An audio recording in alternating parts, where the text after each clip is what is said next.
Yes, people, welcome back to GNA TV and Chelsea Fan TV for another transfer news show for you guys.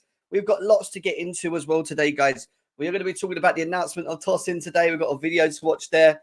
We've got talks in regards to the PSR limits that Chelsea was supposedly breaking. We'll be talking about that as well. We've got the main talk of the topic, which is Julian Alvarez to Chelsea. This is a bit of a bombshell. Where has that come from? We've got that to get into. We've got stats. We've got everything to look into in regards to him. Does he suit Chelsea? Does he suit the profile? Is this concrete? Who's leading it? Who's leading this? Lots and lots and lots and lots to get into. Smash the like, subscribe if you're new, guys. And let's cue the intro.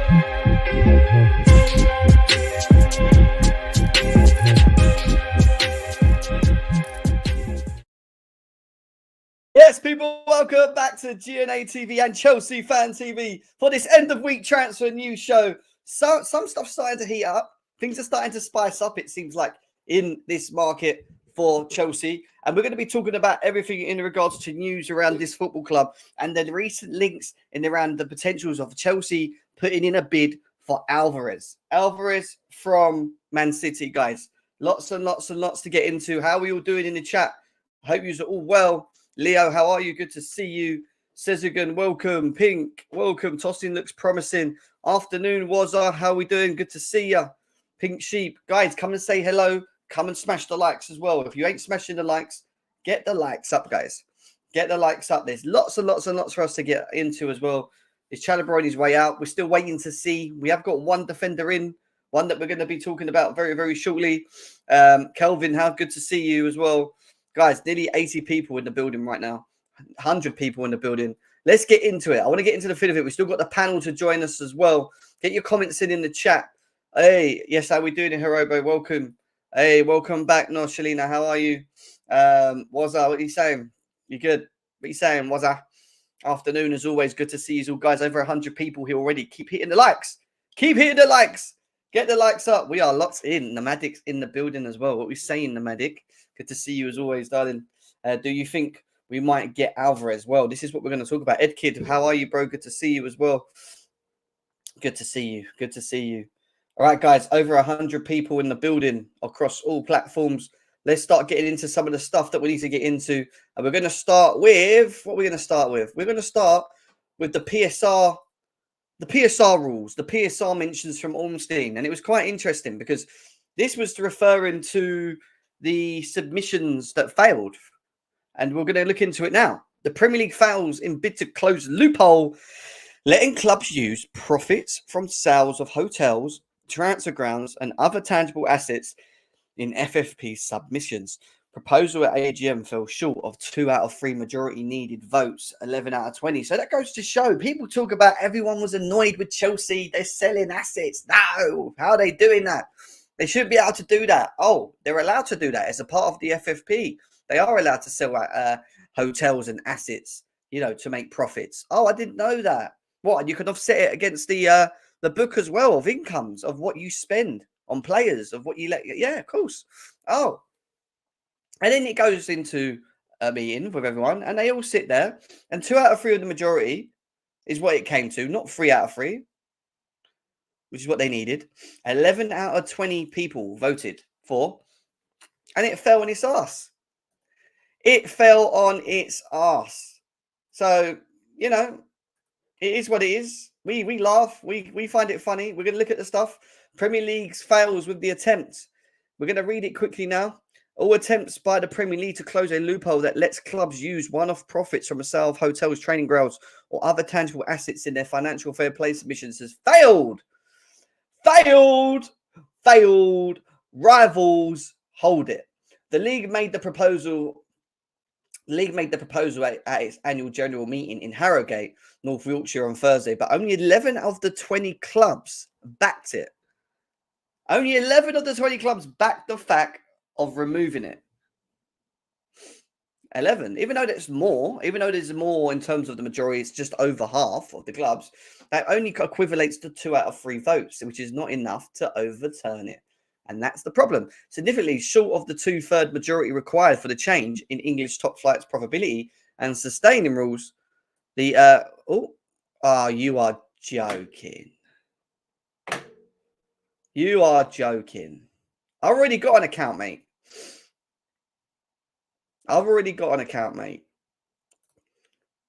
Let me log into this one.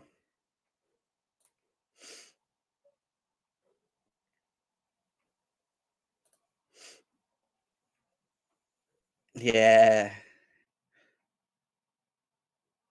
Not now, mate. Trying to read. The English, the English league stopped its clubs from using artificial windfalls. Was that where we were? Yeah. The English Football League is stopped its club from using artificial windfalls profits on property sales in 2021 after half a dozen of clubs had sold their stadiums or training grounds to themselves in order to avoid breaching the PSR limit rules. Basically, it was done before. It's been done over across it. Not, you know what I mean? It's been done across the blooming platform. It's not just Chelsea that have been doing this. English Football League stopped its clubs from using artificial windfall, so it was being done in periods before, which is quite interesting. The Premier League considers taking the same action, but its clubs did not feel strongly enough about it at the time for the league to put it to a vote. That changed, however, the season when Chelsea avoided breaching the PSR limit by selling 2 hotels and car parks at Stamford Bridge to a sister company for $76.5 million, which is $98 million. That was enough to turn a $166.4 million loss in 22-23 into an $89.9 million deficit for the club. Listen, like it or not, I keep saying this to people. The owners might not have the greatest sporting background, but they are businessmen. They will have legal teams on all of these things. They would have found these loopholes and they will take action on them because they know that they're abiding by the rules. And people think we're doing dodgy things. We're not. We're actually just bending the book to make it work for us and using the loopholes. So what? Not our fault that our owners are being quite smart about it. And you've got to say they've been quite smart about the situation. I don't care what people say. Widespread angers about the transactions forced the Premier League to look at its rulebook again, with the results being the proposal to copy the EFL's prohibition on using windfalls in PSR calculations. The amendment failed, however, because several clubs thought the wording of the ban was too wide. According to people with knowledge of the proposal, it did not clearly distinguish between the type of non-football revenues that clubs believe they should be encouraged to exploit, such as building hotels, houses, or indoor arenas, accountancy tricks of selling existing properties to yourself. It is therefore almost certain that the Premier League will try to tighten up its proposal and bring it back to the clubs, as it's believed it needs more tools to effectively regulate the clubs to ensure the sustainability and fair competition. But this was not the only vote that lost on Thursday, as it's also failed with the amendment to make it an obligation that the clubs self-report breaches of the league financial rules. Rules on self-reporting are relatively common in membership associations like the Premier League, but with trust in the league competence as a regulator at a record low, it perhaps is not a surprise that with these measures it was not approved. There you go.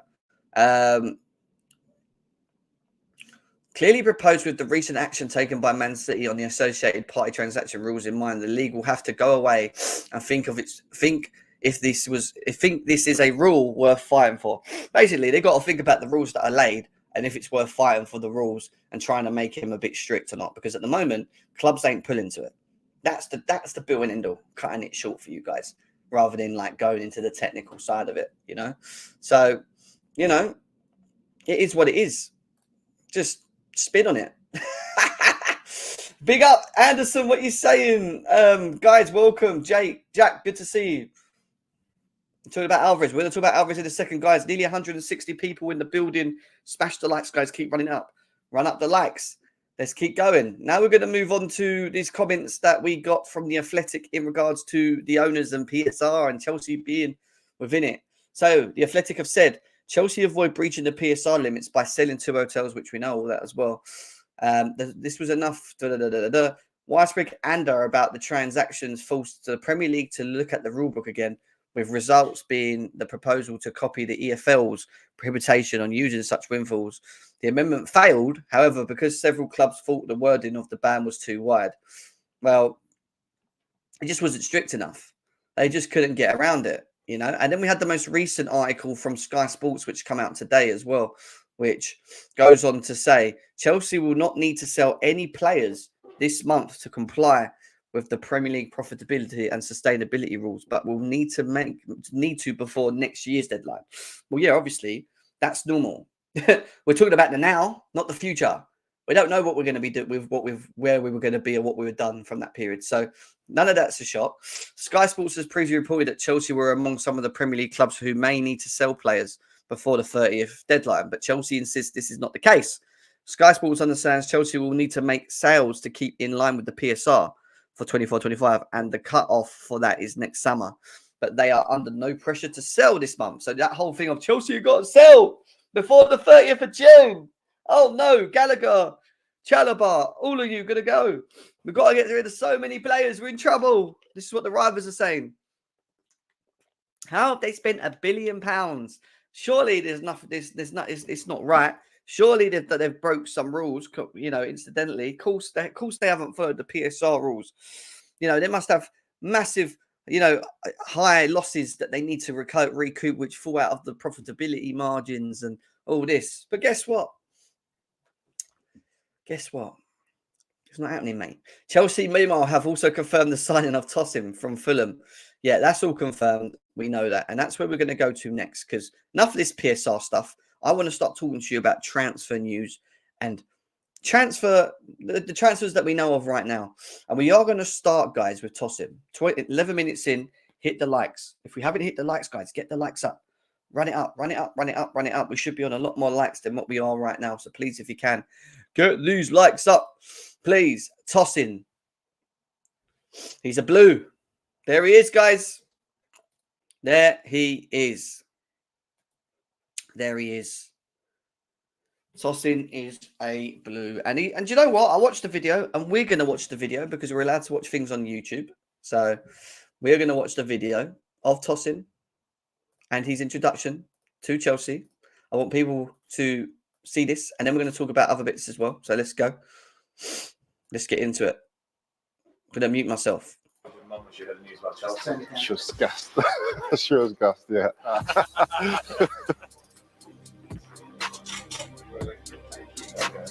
me get it here. Yeah. So if you just start down here for us. Sorry, down here. Yeah.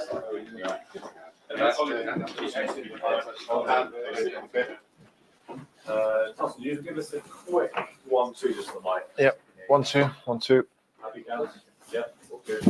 Nice big smile. That's right. Brilliant. Come down already to the league. Oh gosh, it's a long way down.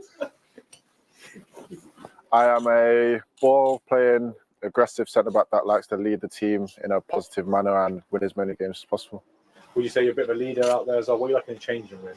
Yeah, definitely. I'm a leader. I like to get on with all the boys, push them as hard as we can, and get the results. And if you were to compare yourself to previous players, who would you compare yourself to? So I'd say I take aspects of their game into mine, like John Terry's leadership, how aggressive he is, and Christensen, for example, how well he can play on the ball. So players like that I like to take bits from. Growing up, who do you remember watching on TV who influenced you, inspired you to be a footballer? There's a lot of players, I'd say Ronaldo, Zidane, Lampard, Drogba. They were inspirational players and players that did crazy things for this football club and for football in general. What was it about them that you just loved? Was it just their aura or their... Aura for sure. They're big moment players. They always step up and perform on the big stage, which is what I'm here to do. Ready? Take a stand on the spot there. That's cool. Right, you can do whatever you want. You tell me. Everybody your personality. Feels like a full circle moment because I started my professional career here.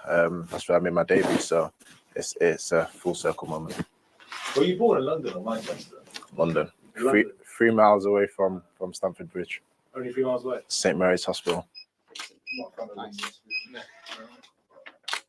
Just looking at the camera again while you're doing that. That's it. You got plans received? Chilled. Just chill. Yeah. You? Anything. Good answer. Just looking at some of these pictures here, what do you think the rich history of success for Chelsea have had being part of that now? It's amazing, to be honest. You can see the big trophies that they've won. yeah, big moments. You can see the 2015 Premier League, the 2012 Champions League. I remember watching that on TV and thinking, wow, that's where I want to be. That's what I want to achieve. So to be here now, striving for that's what it's all about. What's the big dream for you? Would you say like winning the FA Cup or the Champions League or Premier League? What's like a trophy that always stuck out in your mind when you were young? That Champions League's always been there. It's always been the one. That's the one that I'm striving for. That's the one this club's going to be striving for. So that's what we have to push for.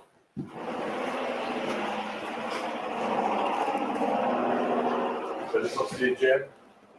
Are you someone who spends a lot of time in the gym, or you rather have the ball at your feet out there? I'm both. I love the ball at my feet. I'll be on the pitch, but also it's very important to be in the gym. So I'm going to take full use of these facilities and I'm being here a lot. And then player-wise, were you friends with Raz as well? Yeah. Still good friends with Raz, Cole as well. So 2 boys there. When I was younger, Raz was one of the guys that pushed me, and he was the one that made me feel comfy in the first team, to be honest with you. So another full circle moment to be able to come here and play with him. How important was your mum and your brothers for you getting here today? What sort of like part did they play in that upbringing as well? I wouldn't be here without them. It's as simple as that. They're my foundation. Without them, I'm nothing. How proud was your mum when she heard the news about Chelsea? She was gassed. She was gassed, yeah. She's always had a soft spot for Chelsea. So, yeah, she's very happy. She loved back in the day when we had all the African players, because she's from Nigeria. So she's always had a soft spot for Chelsea. And your brothers, do you all support Chelsea now? Or they, Of course. Of course, that's how it goes. They're going to be singing Chelsea songs. They'll be learning all of them. Okay, so showing us it. But left or right. Perhaps we put your one hand up, your right hand up on the. That's it. As you're just looking at like that. Everything I do in my spare times is devoted towards just becoming a better player and a better person. So whether that is making sure I get the right recovery in, making sure seeing how I can improve, analyze my game. Before every game, I know my opposition before I've already stepped onto the pitch. So that's something I always do. What's your life away from football like? Just to relax, get on the sofa, have a nap, relax, just be ready for the next day. Spend time with my brothers, spend time with my family. If you go out to a restaurant, where are you eating? What's your cuisine? That's a good question. Chinese, Japanese, yeah.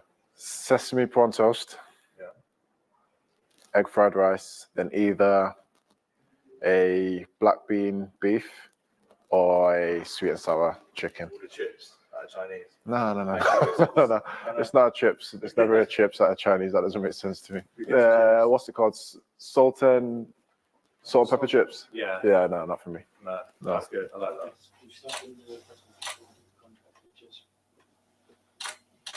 Cool. Yeah. Okay. So look down. Look at the badge. Smack the badge, look at the badge. Don't. Just look up over there again if you're doing that. There's a smiling laughter, like. You got it right there. Style-wise, fashion, like what are you into? Like, what's your lifestyle? More relaxed. Not always this suave suit. More relaxed attire. Yeah, more casual. Cool. And I was going to put you here. That's right. You can stand there facing the building. Big building. What do you think of it? Amazing. Good facilities. I'm excited to be in there. Wicked. And then what is your message to the fans as well? My message to the fans is be excited for the upcoming season, and we're going to be looking to win a lot of football matches. There you go, guys. Be excited for the season. We are going to be winning a lot of football matches. And do you know what I like about that interview more than anything? It's just more about how confident he was. He's got a lot of confidence about him.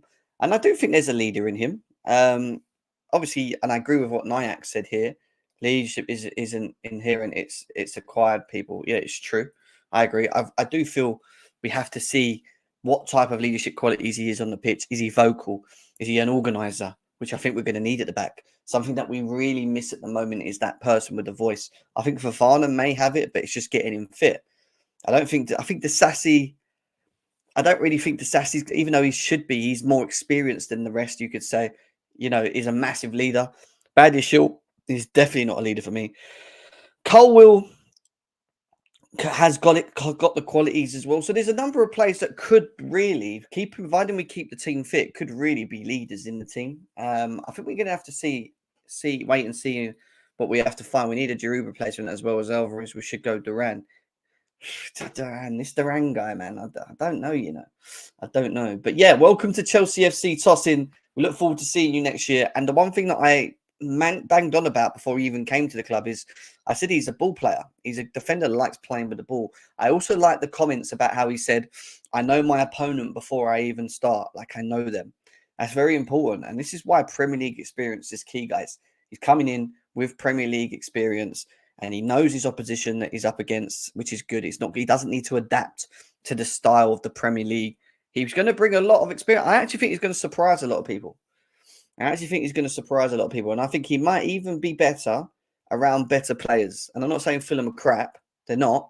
But around maybe better players as well, leading the team, showing his qualities on the ball in a Maresca system. I think he could be good. And he's a big unit, but he's very light on his feet. So lots to good. Lots that we need to see. It's all good talk. We want action as Chelsea fans. We want to see what they can provide, which is fine. I understand that. So we will see in the future. We're Tosin. First signing under the Maresca. Welcome to Chelsea. We are going to talk about Sesko in a second. That's one of the things we're going to talk to. But let's move away from Tosin now, as he's the first player signed at Chelsea in this window. We're going to go into goalkeepers. That is a big talk around Chelsea signing back Bolka, which is a really stupid decision, in my opinion, because we let him go. Yes, he's been very good. Apparently, we're interested in him.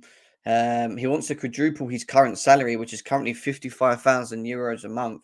That means he wants nearly €200,000 a month, apparently, which is about 100. He's going to want the same money as Kepa, which is ridiculous. And if that's true, then we should be running away anyway, because we shouldn't be paying 55,000, nearly €200,000 a month for a goalkeeper, in my opinion. There is interest. Interest is the comment at the moment on here. Whether or not it pulls through, I don't know. We've been told that Sanchez and Petrovic are staying. So why would we look for a goalie if we're keeping these two? And then you've got Kepa. And Kepa supposedly wants to have that conversation with Maresca as well. So I don't know.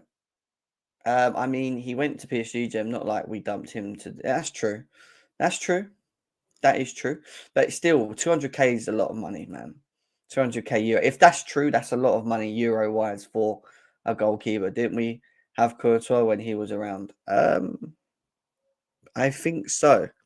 I was in and around that period. Well, a month, he wants 55k grand a week. No, he's already on that. He wants to quadruple that. He wants 200k a week. Yeah, no, but Fairs, I guess so. If he wants to, yeah, but again, this is why it's contradicting, because the 50k a week is what he's on at the moment. So why would you say he wants to quadruple it and be on 200k a month? Well, didn't say 200k, but he wants to quadruple that. Makes no sense. Yeah, Keba's on ridiculous amounts of money at the end of the day. Listen, the goalkeeper area is an area where it was meant to be priority, may still be, but we're hearing more now. The priority is swung again, and the priority continues to swing, and it's now swung to strikers.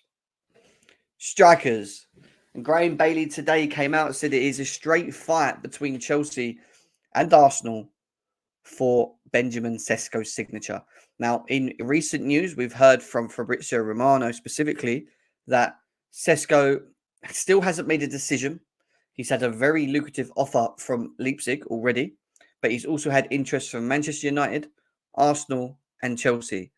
Now, apparently, every single club has given him an idea of the project. I don't know if an actual open offer has been put forward. I don't think so, but he's been given the idea of what these clubs want to do moving forward. He supposedly is going to make a decision before the Euros on where and what he wants to do, whether he stays, whether he goes. Now, he is on the Chelsea list. He is one that is on the Chelsea list, and we are still sort of monitoring that as well. But there has also been a out the blue striker entered into the race. So we've been told. And the person that confirmed the news called Gaston Edel. If you remember him, he's the one that was spot on with the Enzo Fernandez story through that period of the Enzo Fernandez saga. He's a well reputable journalist across Argentina. He's in his way in Argentina. He's like maybe like the Ornstein of Argentina when it comes to Argentinian news. He's come out today, yesterday, confirming that Chelsea have made it known. Chelsea have made it known they make a proposal for Alvarez in the next few days. Now, how did this all start? Well, there was news that a big Premier League club was interested in Alvarez. A big Premier League club. It could have been Man United, but we all knew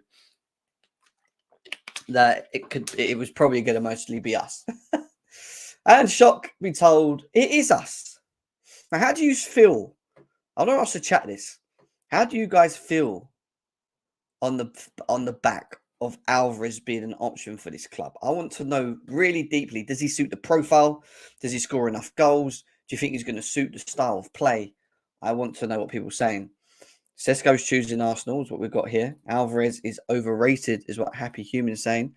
Josh does love Alvarez. I remember having this conversation with Josh about Alvarez, and I said Haaland would be more effective in the City game, which he was, but he wasn't available. Alvarez actually had a bit of a stinker that game, but they all did. So we can't really say it was just Alvarez. It was the whole Man City team. This is when we drew 1-1. I'd be fine with Sesko, but I'd pick Alvarez over him any day of the week. Well, what does Alvarez have over Sesko? That's the big question. The big question there, and the easy question and answer is Premier League experience. He's not as young. He's a little bit more developed in the head. He's been playing in a team that's been winning constantly. He's one of the only players to have both badges on his kit, the World Cup badge and the Man City. For Man City, he's got the badge as well. So he's got 2 golden badges on 2 kits for club and country. He's a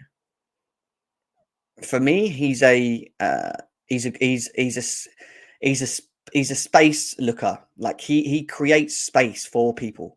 That's what I'd say about Alvarez. What I like about him is he's not like your typical like Didier Drogba type of striker. He's a different type. He's the type of striker that will target space. He'll make space for others. He'll create for others with that. And he has the ability to put his foot through the ball and put it in the back of the net. Then you want to talk about clinical. Is he clinical? Well, in a Man City team, you're created a lot for. So it's probably very hard to judge. But is there a very good striker in Alvarez? Yes. Most importantly, does Alvarez suit Chelsea? Does he suit the profile of maybe what we're going to do? Now, we don't know what we're going to do yet because we've not seen it. We can only go on what we know from Maresca's past clubs. But I don't see how he doesn't with the high-risk football, the link-up play, the carrying of the ball. I think he can do all that very well. And between him and Jackson, I think you've got, decent backup. Guys, nearly 300 people in the building as well. Big up to every single one of you guys in here. Keep smashing the likes. We've got a lot to go through on Alvarez. And then we're going to open it up to the panel. The panel is going to come in. And then we're going to talk more about this Alvarez thing. But I want to give you guys as much information as possible on Alvarez. And we're going to keep flying through that. Big up Eric Blue in the chat as well. Now, who could really be involved in it? Could it be, or should it be, Agent Enzo? Agent Enzo seems to be very focal at the moment about Alvarez on Instagram. All of a sudden, you're seeing lots of pictures of Enzo and Alvarez, Enzo and Alvarez, Enzo and Alvarez. Enzo put up a picture recently. Every day is the same. Seems to be very focused on having images with Alvarez. And people forget, Alvarez and Enzo Fernandez have already played with each other back in the Benfica days. And this is to give you guys a bit of an idea of when. But this was Enzo. This was Enzo. Ready? Watch this. So the ball comes into Enzo. Look at Enzo's position here for Benfica, guys. Which is quite funny because no Chelsea fan wants to see him in the 10 role. And my man is in the 10 role. But you look at this. Enzo Fernandez, you ready? A fit Enzo Fernandez.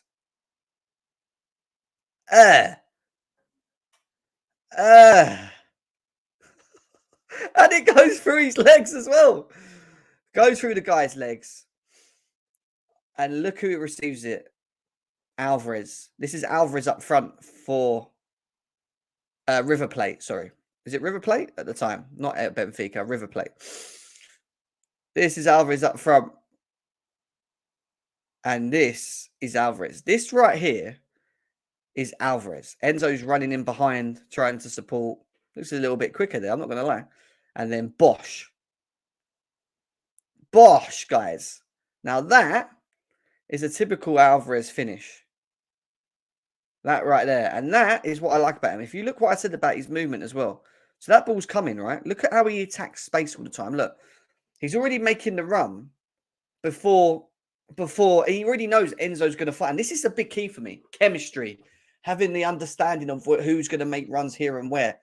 Maybe this is a big reason why Chelsea are looking at this. Because, again, look at Enzo. And then look at Alvarez. Look, Alvarez already knows he's about to do something. Look, he's already pointing. He's already going. Enzo flicks it into that space that Alvarez receives. And the rest of his history, because that is a great finish.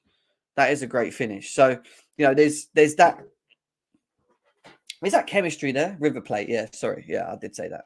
Yeah, I did after. I saw the kit and I was like, River Plate. Why am I saying Benfica? River Plate. These are the little cheeky signings that make me love Chelsea. It's such dynamic forwards. It's the movements. It's the being able to run into the space. It's being able to, you know, to find the space and create, you know, which is effectively key as well. Guys, nearly 300 people in the building right now as well. Keep smashing the likes. Right, we're going to look at the stats, then we're going to get the boys in. Don, if you're around, get in. Josh as well. What has he done this season? Let's have a look at him because he's played 54 games. You wouldn't think so, but he has. 54 games. 36 in the Premier League, 7 in the Champions League, 6, 2 and a 1.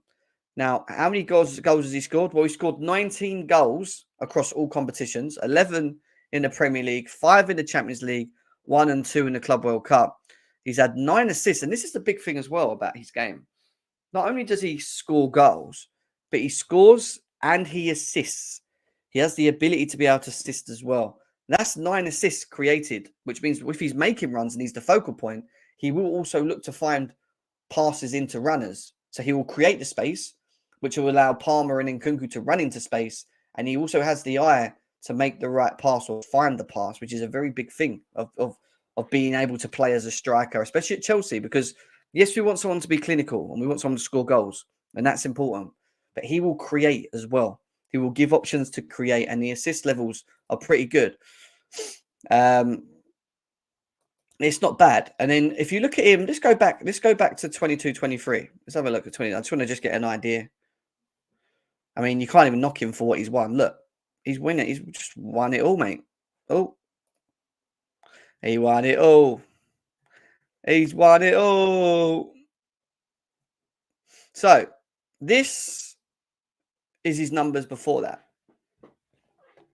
17 goals in all competitions, 5 assists. So you could say he's improved this season. He's definitely improved this season on his numbers, even though he played more games the season before.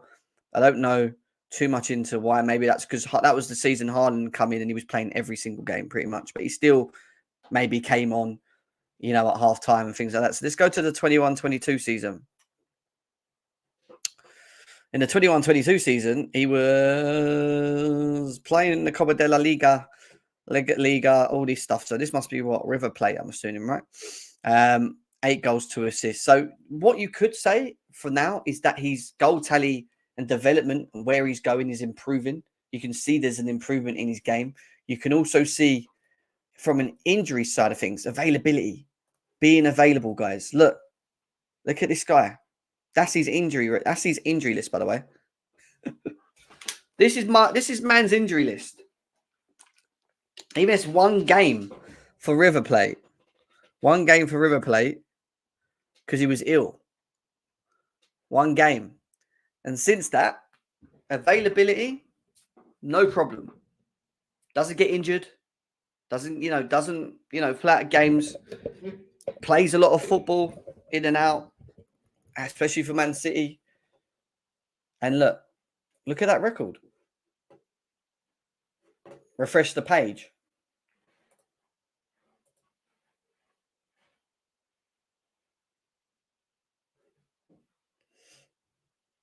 Refresh the page. Is it gone weird? Is that better? Can you see that, guys? Is everyone all right? Can you all see that? Yeah. Can you all see that? So yeah, there you go. You know, that gives you a real good example of the type of player he is from an injuries perspective. Yeah, I just can't believe that only one injury. Oh, right. I thought you was taking you actually maybe refresh it, Josh. That is it. That is his detailed. And even if you go to details, let's go to details. There is no detail. It's just in 22-23, he got ill like any normal human being and missed one game.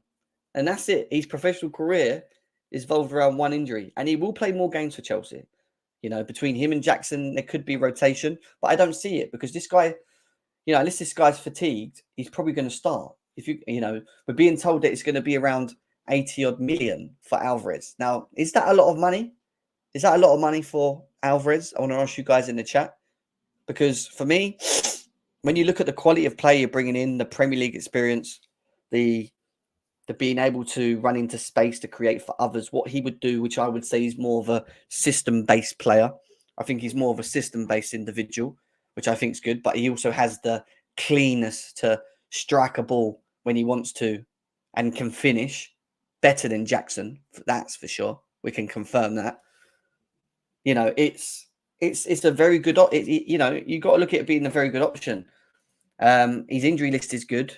He's still what 20? Is he 24? How old's Alvarez? Is he 24? How old is he? 24. Yeah, he's 24. He's going to be 25 in January. He'll be 25 in January. He's at a very good age now as well.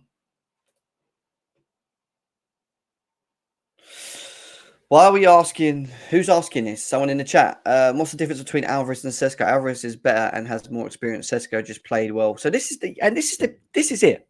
This is the truth, and this is where we're going with it. Sesko's 55 million, but very raw.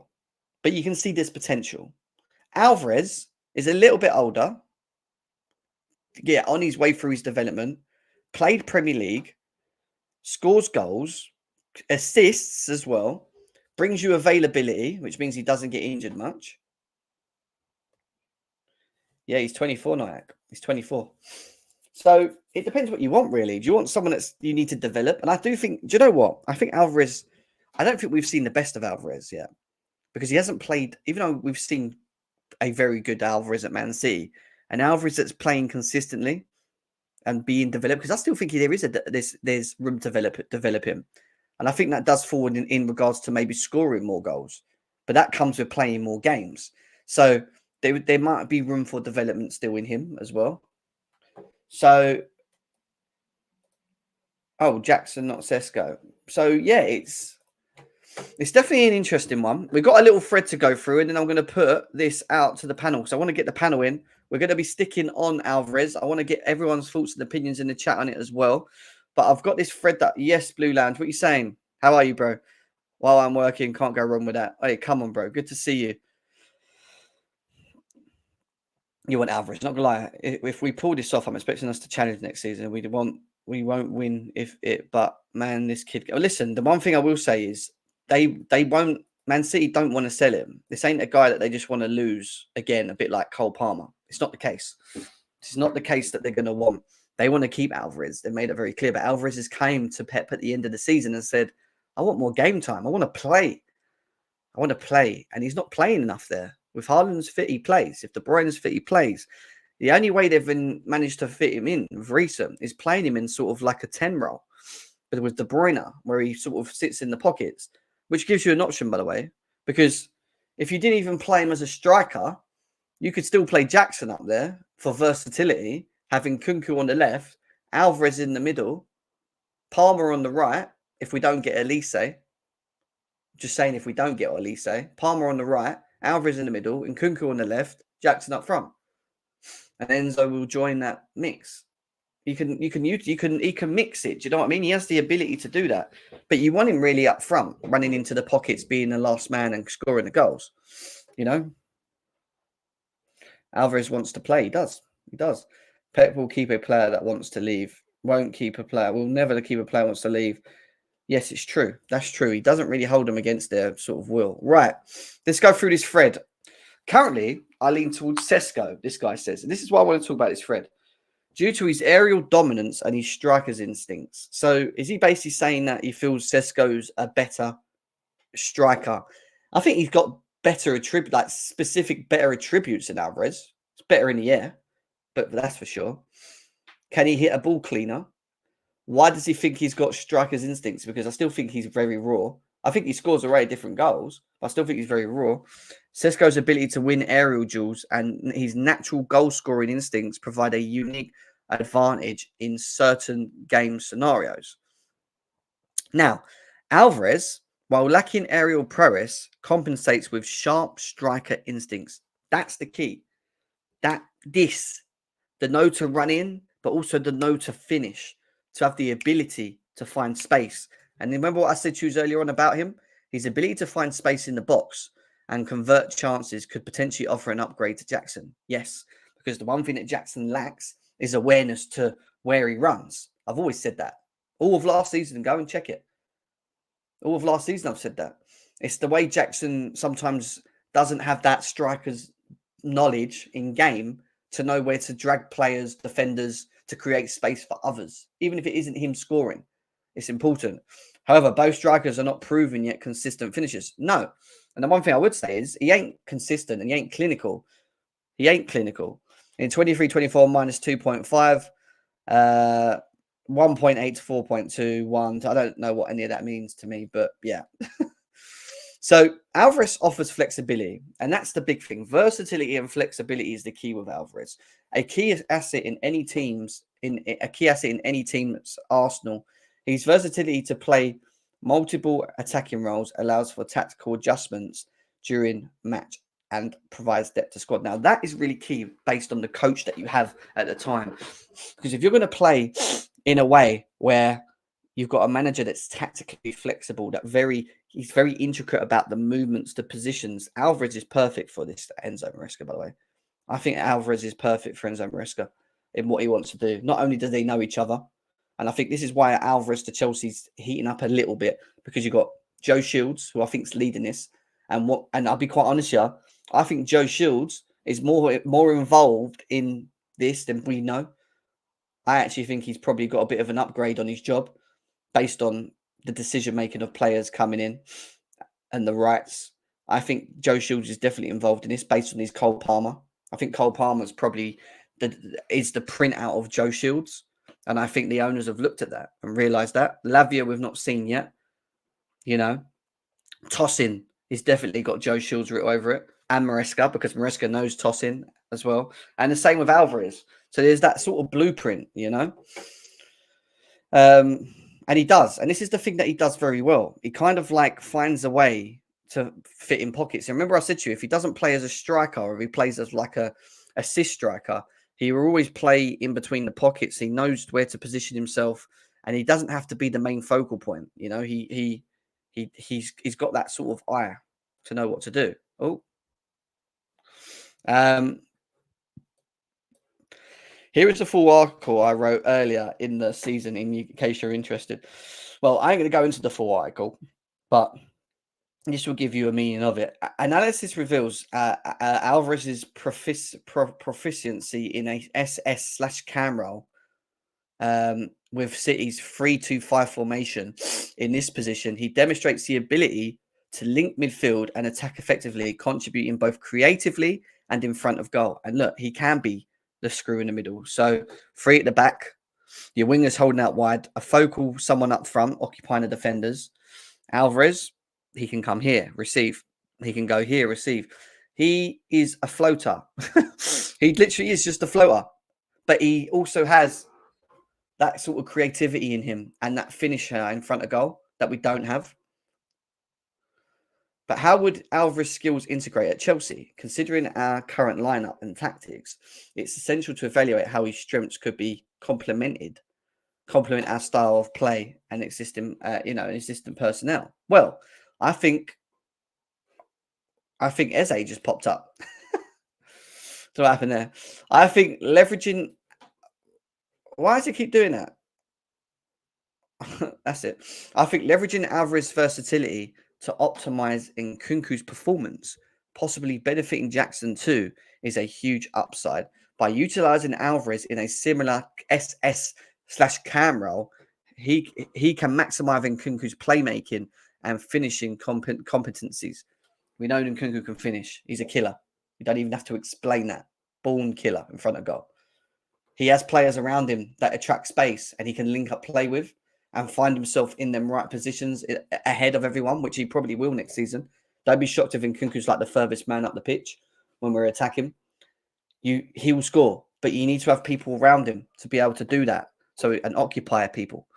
By converting a cam role into a hybrid striker, Nkunku/Alvarez could exploit defensive vulnerabilities, enhancing our attack prowess. The tactical adjustments could unsettle the opposing defense and create more scoring opportunities for a team. This approach demands more goal-scoring instincts from other players. And this is true. Other people making runs in behind while they make the space is what I keep telling people. But with the talents like Cole Palmer and co, the potential is promising. With Sterling knack for scoring from the wings, we could see the Englishman find his Man City form. People are still hopeful that Sterling could be a big part in this. You know, because Sterling can get in behind and be the last man if he's playing on speed. But we've not really seen the best of that Sterling yet. You know, would this enhance Sterling? Would this enhance Nkunku? And this is the big thing. Does he bring in a system? Does he improve what's around us? Yeah, because he's versatile. He's got that versatile way. In conclusion, Alvarez's potential transfer to Chelsea brings versatility and sharp attacking instincts that could elevate our team's performance. But this debate of Alvarez versus Sesko depends on what strengths the sporting directors and Maresca want to bring. And that's the big key. And I agree with him. He said something so key there. What is it we want from our striker? What profile do you want? And how do you want to play with the current players that you are currently in disposal with? That's the key. Does that make sense? Does that make sense, guys? So it's down to the owners to work it out.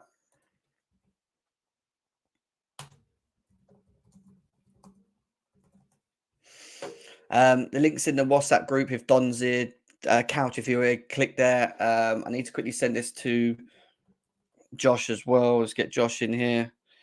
Josh. All right. We got Dan, the yellow bus, joining us as well. We got Josh CFC joining us. Guys, we've got over 300 people in the building. 300 people means that every single person here smash the like button for Chelsea Football Club. Smash the like button if we are the biggest team in London, if we're the best team in London. I want to see these likes flying, guys, because at the moment, I don't think we've got enough likes. I'm going to have a look right now.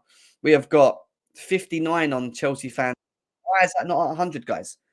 There's over 100 people there. Guys, smash it. It takes 2 seconds to hit the thumb. Hit the thumb. GNA TV, over 100 there as well. Come on, smash the likes, guys. We should be on 100, nearly 100 there as well. There's only 30 there. Come on, we've got to get that over 50. GNA TV, thumbs. Hit the thumbs, guys. Everyone hit the thumbs on the YouTube pages if you can, please. I want to see these fly up. That's it. I can see it. I can see it. Keep going, guys. Keep going. Keep running out. 350 people in the building. Please hit the likes, guys. It really helps the channels. So, yes, Josh, you've got the link. El Patron's got the link. Did I just send Josh the link today? Yeah, Josh, you got the link. You got the link. The boys have got the link. I want to know more. I want to know more about what you guys think. Smash the buttons, guys. It's not hard. Smash the likes. Come on. Come on, guys. Calby, would they spend the money? Yes, I think he fits very nicely with the squad mix, and that's the most important thing. But I think the key in all of it is just that mark there. What it says there is the biggest thing for me. It's bigger than anything to do with the player. Anything, because if Maresca's idea is to have a big, strong number 9 that can win aerial balls, hold up, and do bits maybe that are a little bit different, which is not asking a striker to drop into the cam rolls, to not open up, just to be at the other end and we create and them to occupy and use their abilities further forward. Sesko. Is that what he wants from his system?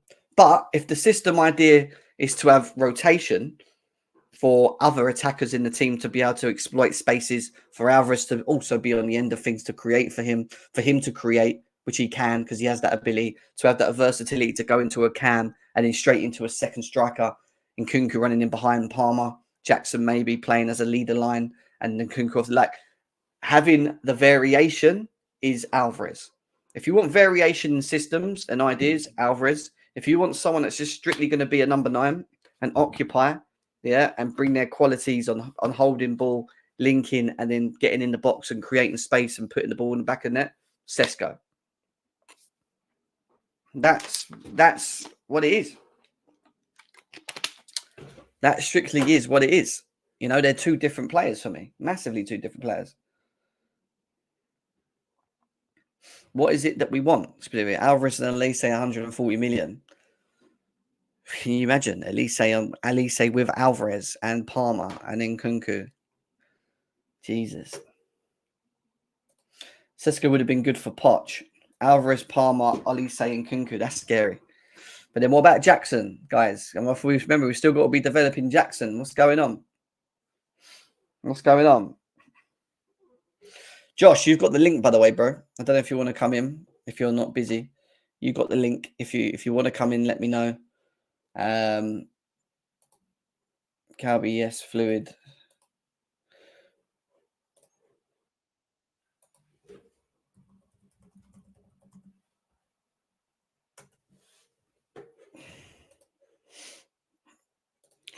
That is a short attack, but they are so quick and technically sound. Boy, it's almost unfair. Alvarez, Palmer, and Nkunku, Elise. Yeah, but do you know what, Nike? Why it works for me is that I think Alvarez has the assists and the creativity idea, but Nkunku has the killing instinct. Yeah. So even if Alvarez isn't at the end of scoring goals all the time, if you've got an fitting Nkunku around him as well, running into them spaces, taking chances, this, that, and the other. If you can enhance Nkunku so that he's effective in this formation and he's on the end of everything, or I would take it all day. And I think it's the alteration. I think Elise will create for Nkunku. We know Palmer can create for Nkunku. Alvarez can create, but Alvarez might create in a different way, and that creating is dragging players out of position, which allows Nkunku to be direct and running behind into spaces, or to link play. Comfortable people on the ball, so when they receive the ball, they don't just it doesn't just bounce off them and go flying off them. All 4 of these players are all comfortable, balanced, and can carry the ball. You can't shift them off the ball. They're good. They're just very good with the ball at their feet, and that's what you get. I did, Josh. Have I not? What is going on here? I just sent it to Josh CFC. Josh, it's on your Twitter, mate. There you go.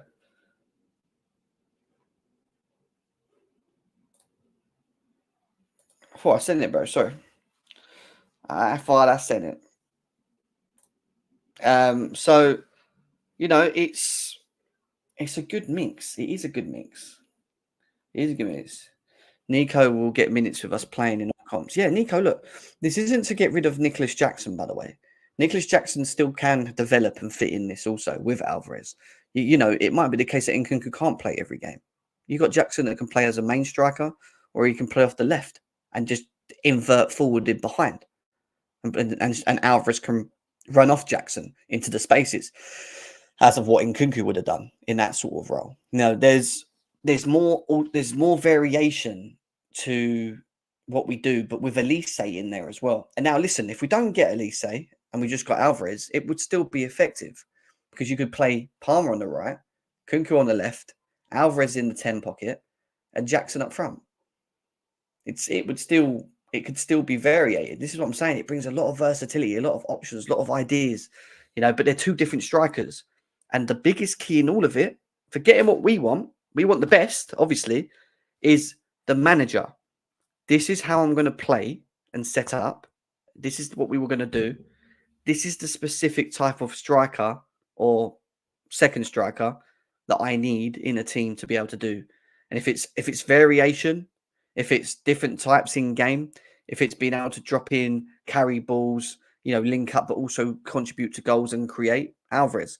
If it's just a fixed striker, someone that can hold the ball up aerially and focus on just being, using his striker instincts to get in the right spaces so that Elise and Kunku or whatever can create, and he just there to pull it in and link up play, because they will, but differently. It's a different type of link up because he's not running into spaces. He's a focal point. It will come to him. He'll control it. He'll, people will run off him. It'd be a bit like the Giroud sort of thing. This is different for me, But Josh, what you saying? What's up, buddy? How are you? Yeah, no. To me, I honestly wouldn't be super shocked if this wasn't maybe a Maresca request. Yeah, like if they're talking to him like, hey, we're working on strikers. What's the ideal kind of player you're looking for? And I wouldn't be if he was like, hey, who would really be an ideal kind of guy is like an Alvarez type, right? Someone he's familiar with. He's been around him at City before. And and the links with him didn't start coming until after Enzo had signed and became the manager. Then you just recently over the last day or two started to hear Alvarez's name. So it wouldn't surprise me if he was like a guy that Maresca was like, ideally this would be a kind of guy. But City, it's a good player to go after because City, they do have Haaland, who they're probably going to try to re-sign. And that is a lot of minutes that he eats up for Alvarez. So if Alvarez is looking to play more, wants to play more centrally, leaving City is probably the best bet for him to do that. So I mentioned it earlier, but when a player tells Pep that he wants to leave, Pep is not the kind of manager that will really make that guy stay. I think he had some conversations with Bernardo Silva about that when he was wanting to go to Barca, but I don't think Bernardo ever fully told Pep he wants to leave, which is why he ended up staying. But I think it would be awesome. This is a crazy change of events, but I really like the player a lot. Yeah, and do you think he would suit what we have as well? Because you've got to look at profile, you've got to look at the squad currently. Do you think it's one that you can see working for the players around? That would it benefit other players in the team having him in there? Do you think? Sure. Yeah, and I only say that because of his versatility. I think his ability to play, to make runs off the ball, to be strong on the ball, to go wider, drift wide, pull defenders with him, make plays for other people, make space for other people. I think a guy like Nkunku would love a striker like Alvarez because he's going to be pulling, he's going to be dragging defenders all over the final third. And so for me, if I'm looking at, obviously, if you could have an elite focal talisman, maybe that would be ideal, but I don't know that guy exists outside of a Haaland anymore anyway. But, Alvarez gives you a lot of flexibility. And we were talking about Jackson earlier. There probably are games where maybe Alvarez moves out to the left wing or to the right wing or something. He's played on the wing at City before. So maybe there's games in the cup competitions, or if you're trying to get Jackson some minutes up top, you've got the ability now where if you want to keep Alvarez on the pitch, you can move him around a bit, and his versatility allows for that. It's not a real drop off when he goes to the wing. Do you think it actually benefits Enzo Fernandez as well? That chemistry and relationship as well already with the two of them? Yeah, probably mentally a little bit as well. It's somebody that he knows really well. They're close. They're countrymen, and it seems like he's kind of been maybe leading the push on this as well too, from a player side, like really pushing Alvarez to make the decision. So I think anything that's going to boost his confidence, get Enzo firing, I think these are all good things for the team. So I love it. Listen, I like Sesko a lot too. If it ends up being Sesko, I'm not going to be upset, but this is the kind of player that, man, it's really, really cool to hear it's linked with guys like this. It all just falls down to me massively about what the manager wants and how he wants to play and style. What style-wise, style. What do you want? Because they are very different. One's versatile, drops to the 10, can play in between the pockets. The other one's focal point, aerially very good. Can do the little bit. It reminds me a little bit like Giroud. Can link the play. Do you know what I mean? And then just get him in the box and on the end of things. So it's two different types of options here. But Daniel, what are you saying, bro? How are you? I'm good. That's what's interesting. What you just said at the end right there. We're looking at two very, very different types of strikers. So because Sesko doesn't touch the ball really much, doesn't drop in, cannot play on the wing, cannot play cam. That's something that Alvarez can do. But you have to think, why leave City if he doesn't want to play striker, like exclusively, right? Because he's playing at City. It's not like he's on the bench and not getting minutes. He plays damn near every game. He wants more minutes. He just doesn't play. No, he gets a lot of minutes. He just doesn't play striker. Like he gets a lot of minutes on the wing, at cam, in different areas except striker. So to me, the only reason why you leave City is you want to play striker, not play on the wing or play 10 or things like that. So that'll be interesting if he's coming to Chelsea to play exclusively as a number one striker. I don't know how that will work because I think he's very similar to Nkunku. I think they're very, very, very similar players in being like, essentially they've in the European game at least they've established themselves as really, really good second strikers, right? Playing with another guy. So yeah, that'll be interesting. I think he's a really good player. I just don't know how we would make it work in this team. So yeah. Do you not think that his idea of being able to like create space for others, which I think is a big thing, will allow like the likes of Nkunku who hunt space to be more effective and score more goals? So it could enhance someone like Nkunku's game, because I think it would in a way, just on his ability to be able to drag people out of positions, not always just be on the end of things, you know, as well. No, yeah, but even right now, do we even know where Nkunku plays, especially if would be off the left? I think left inside and verted forward. I would say okay. I mean that's.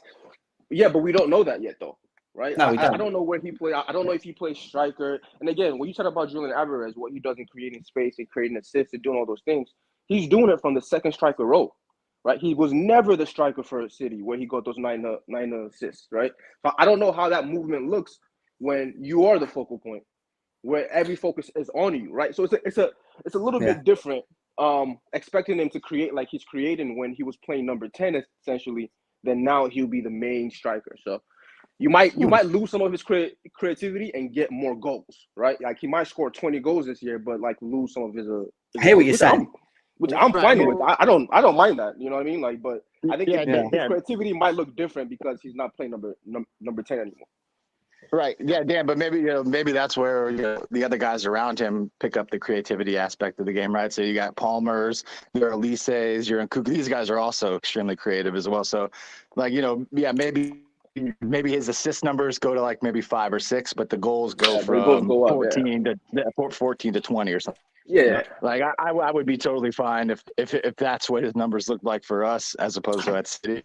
And you got guys like Elise. Listen, this dude is. He's incredible. This guy is a right winger who puts up number. I mean, I think he had like 15 and 9 this year. Like off the right wing, that is an impressive output. So if you've got a guy like that who can get you goals from the right wing, you've got a guy like Nkunku who can, like Dan said, we don't know where he's going to play. I'm going to guess somewhere off the left, central left kind of thing. But he is. We saw at the end of the season. I mean, his ability to get into the box and get in spots to score goals is just an elite level of caliber player. So, you're talking about these really creative guys around him. Now you just tell him like, listen, man, we just want you to score some goals, have a little fun out there. And now you've got guys who are able to do that, maybe pick up the assist part of the game. I mean, Paul, we're all forgetting. We're not forgetting Palmer, but listen, Palmer is that guy. He is a absolute superstar. So now you've got guys like him who is playing with less pressure. That's a good thing for us. So people love the idea of Alvarez more than what he actually is. Don't bring him here, is what the Medic says, which is an interesting one. And do you know it's weird for me because I'm not like, oh my god, I need Alvarez. Oh my god, like I'm not one of them ones. I'm not gonna lie. I'm not like fully sold on the idea. What I'm fully backing in all of this, and I've said it about 4 times already, is making sure that we get the right profile striker to suit the manager's idea of what he wants to do with these players, whatever that is. So whatever it is that he wants to do. What's funny, Jim, is like I don't have to have an idea about Alvarez because I've seen him play multiple times and I know what a good player he is. Like if this is somebody that I have never seen, then it's like, oh well, I have an idea of what kind of player he is. But no, I know what kind of player he is. He's an awesome player, and so of course he is. There's no doubts about that. It's the profiling though, isn't it? It's like. Well, I don't even need to profile him. I know what he does. I know what he does well. No, I know what he does. Yeah, not him though. Again, I'm not talking about his profile or Sesko's. I'm talking about what profile do we need? What profile do we need to get the best out of what Maresca wants to do? That's the most important thing, right? Because we've done the whole thing with Lukaku, where we just brought him in, but he didn't actually fit the profile of the players we had around him, and it was a waste of money. And I don't want to be doing that again. So I want to make sure we get the right person to fit what it is that we're trying to do, so it benefits the team. Because importantly, yeah, we want them to score goals, but they have to, when they're in the team, it has to benefit everyone around them. Has to like benefit from them as well. They can't just be on the pitch. You know what I mean? Like, it's important. There needs to be that chemistry with them all. You know, and it's finding. And the reason, the way you find that is by playing in the way the manager wants to play, and him having the players available to be able to do what it is that he wants to do, because they're flexible. For example, if it's Alvarez, it's because he wants versatility. He wants people to drop in. He wants them to pick the ball, carry it, attack the space. Wings to attack the space. Like, I'm just giving you an example. Like that makes sense. Yeah, fine. Alvarez, 100%. Yeah. But if you want a striker that's going to dominate and be a presence and hold the ball, and when I look at what he had back in Leicester, he doesn't really have that type of Sesko type. He's not really had that. You know, I'd look at that more being like a McKenna. When I watch McKenna, he always just likes a strict, hard number 9. Someone that can hold the ball, good aerially, strong, like bullies people off the ball. But Maresca seems to be more of someone that he likes someone to be quite flexible up front, that can link the play, that can carry, but can also put the ball in the back of the net and create space. So this probably could be obviously Joe Shields pushing this, because I do think Joe Shields has probably got some sort of say in this, but this could be firmly a decision made by Maresca as well. No doubt, dude. This dude, Joe Shields, this is the city whisperer right here, man. I love this guy. He's like, he knows every single player at City that's like just maybe slightly unhappy, and he's like, all right, I'll go get that guy. I could convince him to come. I love the way this guy's moving, and if he is the one, you know, who's spearheading some of these more recent moves, I mean. But also, you know what's interesting though, Josh? City is a key example of what I've been saying for a while. You can't hoard too many young players. Even if you're doing well, they're going to want to leave, right? Like this guy won a treble the year prior, won a double last year. Won the league last year, and he's like, I want out. I want to play, and I want to play striker, right? And Palmer was just getting into the flow of things, right? He just started getting into more minutes in there, and he's like, nah, I want to play. But just a few minutes more, Dan, you know? Like just a few minutes more. The season didn't even really start. Like, true. Well, like, the season didn't really start, and he was like, I'm out. So I think it's interesting, like, City is usually the model of like, yo, they have 2 players in every spot. Not really, because those 2 players are trying to leave. Right. Well, that's the thing, Dan. Like for me, we had this huge argument the other week about like the City model, and I tend to think that the internal City model is what we have going right now, right? But that's what they do with their youth and stuff. But they don't do a lot of promoting in their system. Pep is like, no, I buy me a guy, go spend $100 million, spend 50 or 40 on Kovacic. Like they don't do a lot of promoting from their academy. Like Foden is like they do for the right player. To be fair. They do that for the right player. No, they didn't do it for Palmer, but they like for Foden is like their little golden pony, and he's sort of the one. That, I think it was harder for Palmer. The same model. It was harder for Palmer because he was ahead of him, innit? He had Mahrez, he had Bernardo Silva, and he had Foden ahead of him, bro. That's the problem. But he's ahead of him by Pep's decision, right? Not necessarily because he's not a talent. I mean, listen, Palmer. Say what you want to say about Foden this year. He had a really great season, but I mean, listen, you could argue Palmer. When you look at their numbers, it's a little bit embarrassing for Foden. Like anytime they show them next to each other and they show their numbers, it's like, which one won Player of the Year? Which one was it? Because I mean, I know the guy who won the title, his team, he gets the extra boost on that, but it's hard. The thing is, though, Palmer wouldn't get the same amount of freedom in a Man City system. And listen, for me, I was one of the few that was saying. It doesn't. I'm not really looking at the fact that Pep didn't want to play him, because I understood who was ahead of him. Because Mahrez was key for them. Yeah, Bernardo Silva key for them, and Foden, like I said, he was another one that was up and coming, but he wouldn't start for them either. So technically, Palmer was like 4th choice. And then on the left, he's not really a left winger. But like I said, when I'd watch Palmer in the B team, bro, he never looked out of place. It was just a shame. That he benched Noni at the Euros, 21 Euros, after like one game. Noni was like, all right, they're not playing anymore. But I mean, no, but that's kind of my overall point though, Don, is that at City, a player like that is not going to get an opportunity. We're running that same model now, but we're running it with giving these guys chances to play in the first team. And so that's how you're able to steal them from other clubs. Like, hey, buddy, I know you're a great player, but at City, you might get 100 minutes this year. Like, why don't you come here? You could start. And now you've built a core group of young guys who've been playing together now for 3, 4, 5 years. And you're going to have a real monster on your hands if everything gels right. So I get it, but like their model doesn't necessarily promote guys to the first team, whereas ours is geared towards, if you're good enough, we're going to put you through. If not, damn near when you come in, you're going to be on the first team. So there are chances to poach players like that out of clubs when their model is different. Yeah, I think right now Chelsea is looking quite attractive to the likes of Alvarez, right? Because if you look at Man City, Pep said it himself. He's closer to leaving than staying, right? And there's a big grey area around Man City after what happens when Pep leaves. And obviously they've got these charges on their head at the minute as well. We don't know what's going to happen with that. So the likes of Alvarez will look at a project like a Chelsea. Right now it looks like we're in the mud. But let's be real. If we get the likes of Olise, Alvarez, like Jem's been saying already, you know, Nkuku, Palmer, all in one team, Lavia, Enzo, Caicedo, that could be the next up-and-coming team to go and dominate or to go and win stuff. Do you know what I'm saying? And a player like Alvarez, if you sell it to him and say, yo, you're going to be key to this project, you know what I mean? This is what we're trying to build. And again, we've got some South American players here already. I've noticed that's something that we're doing at the minute. We're bringing a lot of South American players here as well, yeah? And the fact that he's played with Enzo before at River Plate, you know, that's a good selling point. But the only thing is Man City are not going to let him go for cheap. You know, we're going to have to pay at least 70 million, I reckon. Plus probably add-ons as well. You know, Right. The add-ons will always be, you know, winning trophies and that, which is a win-win. Because if you're Does he paying suit the the add-ons, it means system you've to you, done well. though? Say Does that he again? does he suit the system and what we have on all this as well? Do you think he would be good Yeah. I think I understand everyone's concerns around the physicality and the fact that, you know, in the air and whatnot. But when I watch Alvarez, bro, he doesn't struggle in terms of his air, aerially. I don't look at him and think, oh, this guy's rubbish in the air. I'm pretty sure I've seen him score a couple of headers, to be fair. And in terms of his link-up play, I think it will suit what Maresca is trying to do. Because when I've seen the clips of how they attack, their 9, like I said, likes to drop in and almost plays as like a midfielder. And then what I would see was Drewsbury Hall playing as like the furthest man.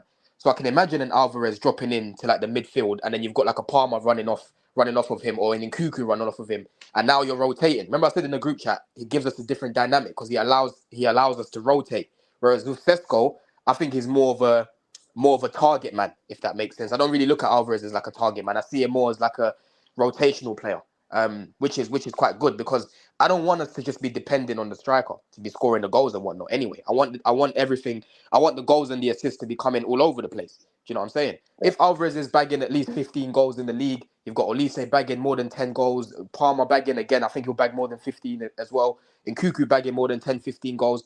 That's a lot of goals that are being shared. Do you know what I'm saying? So I'm just looking for someone that can add a little bit of cohesion, a little bit of fluidity in our attack, and someone who's quite flexible. I think that he brings all of these things. It ticks a lot of boxes. It just all depends on what we're trying to do, but I can definitely see him working in the system. And I think people that are looking down on him because of his height or because of his physicality, he's not featherweight. He's not lightweight. He can definitely hold his own, man, and he's good on the ball as well. The problem last season is Pep kept playing him out of position. That's why he looked a little bit clunky at times. Playing him as a 10, playing him on the wing. I remember he played him on the wing against Liverpool, took him off at half time, bro. And I'm thinking, yo, Alvarez can't be on the wing. He ain't really got the attributes to be playing there. Do you know what I'm saying? So Yeah. I could definitely see him working with the likes of Olise and that, man, because these guys are just their football IQ, right, is so up there that they'll be on the same wavelength a lot, bro. Do you know what I mean? It'll be quite similar to what Man United used to do with Rooney, Ronaldo, and Tevez. They used to rotate a lot, bro. There wasn't really a out and out striker in that team. They all used to kind of just take up various positions, and I can see a similar sort of thing happening with Alvarez. Well, Don, what that says to me when you're talking about, like, you know, Pep playing him out of position and stuff like that, to me that says Pep knows what a great player he is and he just wants him on the pitch. Now it doesn't always work out like that, right? But guys like Pep just don't throw a guy on the pitch for the hell of it. Like, he has other talented players he could put on the wing or in the 10 if he wanted to. He knows Alvarez offers a certain something to the team that he wants on the field. So he puts him on there and puts him out of position sometimes, which, you know, it doesn't always work out, but sometimes it does. Sometimes it gives them what they need from a pace perspective or ability to find Holland and stuff like that. But Yeah, to me that just shows like that a highly rated manager wants him on the pitch, regardless of whether it's in his strongest position or not. Yeah, and I remember there's a game that sticks out to me. Yeah, one of the main games that stick out to me was when I remember after the international break, not last season, the season before, when I think Haaland was injured and Man City had to play Liverpool, and he was the one that started for them. I think he even bagged 2 that game. He was on fire, bro. Like the link up play in front of goal. I'm pretty sure he got man of the match as well that game. Yeah, I was like, yo, this Alvarez guy, he's way too good to be on the bench like this. And eventually, he's gonna get to a point where he's like, yo, I need to go and start somewhere else. But I'm seeing a lot of Chelsea fans turning their nose up at him as if the market at the minute is flooded with all these world-class strikers that we're turning down. And I'm looking at it in reality and thinking, yo, this brother starts for pretty much every team in the league, barring Man City. And arguably, okay, if you want to talk about Aston Villa, maybe Watkins would start ahead of him at the minute. It's hard to drop Watkins. But if you talk about all the top 6 sides at the minute, the likes of United, he starts ahead of Højlund. He starts ahead of Havertz at Arsenal. He starts for us, 110%. He starts for all these top 6 sides, bro. Yeah, the classic top 6 sides. Spurs, he starts for them.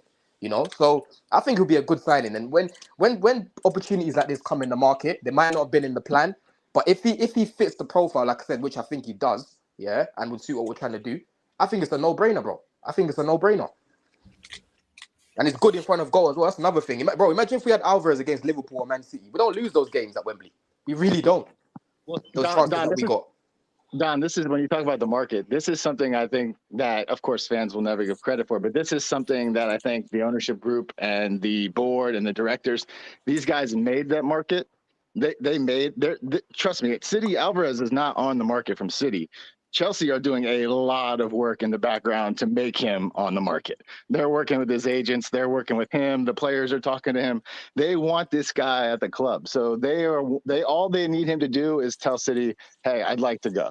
And then City will now be able to negotiate, let him go. They don't want him to go. He's not on the market. I can promise you that. But Chelsea are making this happen. So if this deal does go through, a lot of praise should go to the board and to the staff for making this happen. Because trust me, this wasn't talked about more than 2 days ago. So you could rest assured that Alvarez was not just sitting openly on the market for teams to come get. Yeah, facts. I was speaking to a Man City fan. I don't know if you guys know him, Daps, yeah? He was telling me how apparently his family want warmer climates and all of these things. And I said, yeah, that does play a big part. But at the end of the day, one thing we know about South Americans, yeah, is when you put money in front of them, a lot of them, listen, money talks, because a lot of them come from nothing. You know what I'm saying? They most of them will come from poverty or whatever. So they make sure that their family's taken care of. And that's something that Chelsea will sell to them as well. Like, listen, cool, you might have an offer from Atletico Madrid. But listen, if you go over there right now, it's looking like Real Madrid are going to dominate the way Barcelona were dominating that league back then. You know what I mean? Right now, Chelsea, if you come to Chelsea, you're literally putting us up there to potentially compete if we go bring the likes of Elise and that. Because I'm not hearing this thing about phases and whatnot, yeah? Okay, Maresca hasn't proven himself in the Prem as of yet.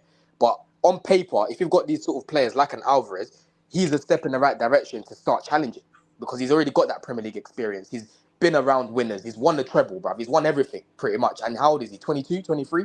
So 24. I think 24. There we go. So I think this project here is very, very attractive. Very, very easy to sell to a player like Alvarez. I don't see him going to the likes of PSG or the likes of Atletico Madrid over us right now. I really don't see it, man.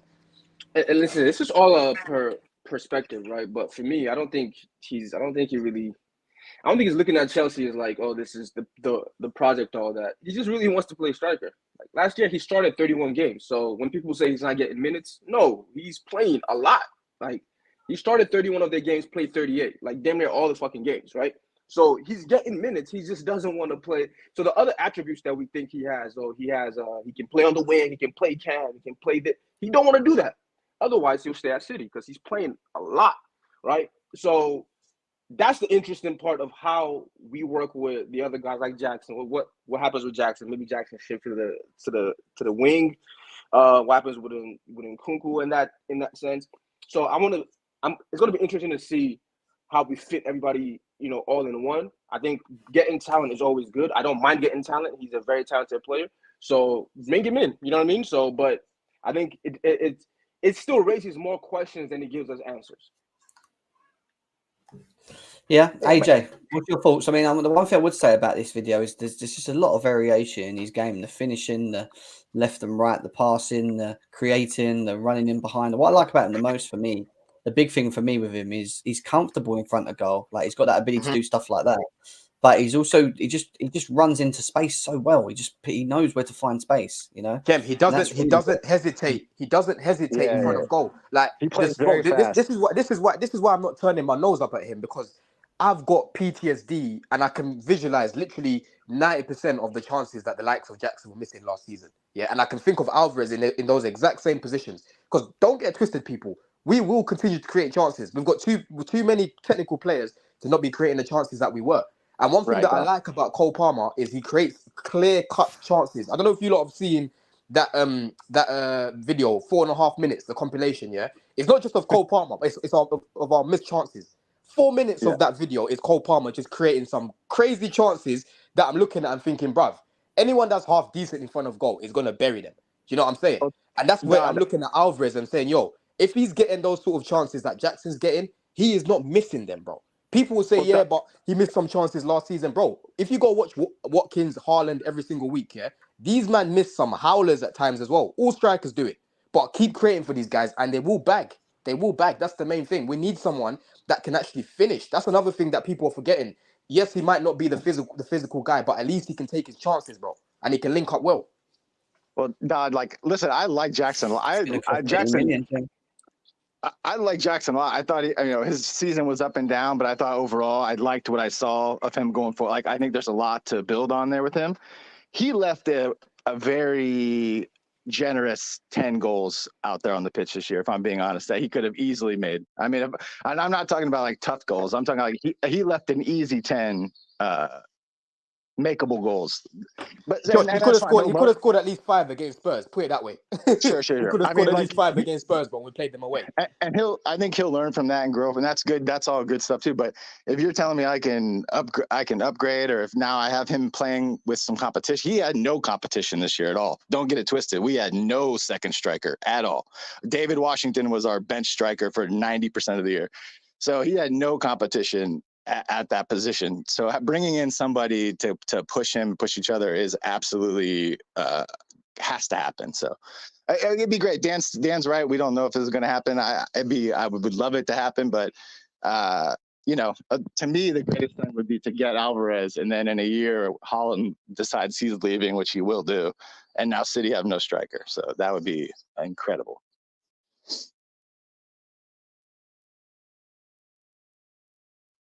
Did Jem leave? Yeah, I don't know what's happening to Jem, man. AJ, what are you saying, man? Because you was on my channel yesterday. Big yourself up for that as well, bro. Yeah. yes, sir. What are you saying Big about up, big Alvarez, up. bro? Do you think is the answer for what we need to kick on, man?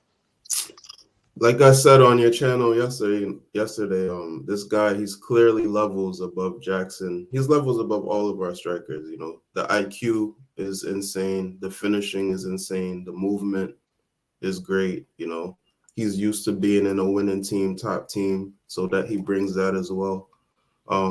He knows Enzo. You know, there's a lot of positive. He knows the coach that's coming, the manager. So there's a lot of positives. You know, I could see why this has come about. But again, like I said on your stream yesterday, the only thing is, do we need this profile of striker again to add to what we have already? You know, we still don't have a plan B, bigger physical type of striker. But I thought about it a little bit more, and this could really take us to another level. You know, we need somebody who could put the ball in the back of the net, and if we could actually get this, you know, this could trump us needing a plan B striker for right now. Maybe we could change the plans a little bit. You know, maybe we could still get something in the winter or something like that. But you know, if an opportunity like this, especially with Chelsea, you know, a lot of times, you know, they'll go for it. So I wouldn't be surprised if we buy this guy, you know, this summer. I really wouldn't be surprised. This is a Chelsea type of signing. The only other thing is, what if another top team comes in and they have Champions League to offer? You know, like I know they linked PSG. You know, I know. I mean, I don't. PSG isn't the best club to me, but at the same time, these guys from South America, like you said, PSG offers a lot of money, and then they offer a decent sized platform as well. So PSG is definitely going to be an option for him. AJ, I'll be honest. I don't think this is going to be like a bidding type of move for Alvarez if he leaves. I think if he leaves, he's going to know exactly where he's going, and it's good that will be the team that he tells City to negotiate with. I don't think it's going to be something where like, oh, now Chelsea bid for him, so now other teams are going to bid for him. It'll be, if Chelsea bid for him, it will be because Alvarez told City, I want to go to Chelsea.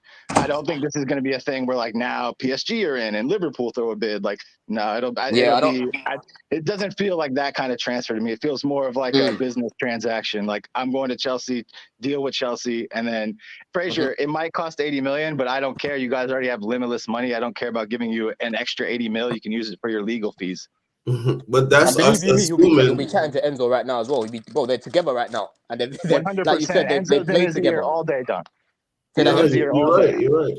Those things play a part. Those things definitely play a part. But that's us assuming that he's saying, yeah, I want to leave and I want to go to Chelsea. Again, it's all leading that way, but he could also be saying something else, because we still aren't in the best situation in terms of Europe and in terms of, just optics and manager and all of that stuff. But again, he has friends in the club, so that shit kind of trumps a lot of things sometimes. The thing about Champions League football as well, like for me, go on, Dan. Right?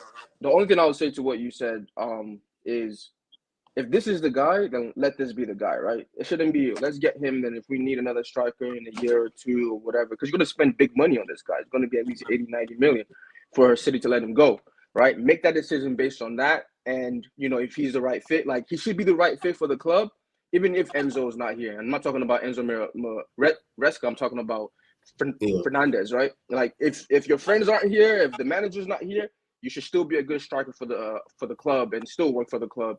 Because you never know what happens.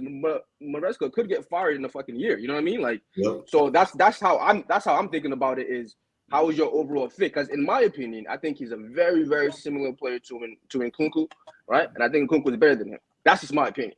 I think Nkunku is far better than him. But Nkunku hasn't been fit, so that is, that's why I don't mind bringing him in. I just don't see him as like a lone striker. That's my only. That's what I'm trying to like. I could kind of agree with you. My mind around is I just don't see him as like the main guy. I see him as a second striker, and in my opinion, we have a better second striker already in the team. He just hasn't been fit. Like is he would you say he's in an Aguero type, or is he like? No, Aguero was a main striker. Like, even though that's what I'm saying. That's the question. We should see. Yeah, but I would say receiving the ball from 40 yards on his chest. Like he was a different guy. Right? Yeah, but I would say Alvarez is more. I would say Alvarez is more comfortable playing with his back to his goal to goal though than Nkunku, in my opinion. I don't really like. Cool, he does need help around him to link up and whatnot, but he's gonna have that. Like I said, he's gonna have that of the players that we've got. So he's not gonna be up there isolated. I don't see that in Maresca's system because I wasn't seeing Vardy isolated. I wasn't seeing the likes of Daka isolated. I'm not suggesting the problem is him being isolated, right? It's like there's different looks that you get as center forward than you get being the floater, being able to find pockets and people can't track you and people can't find you.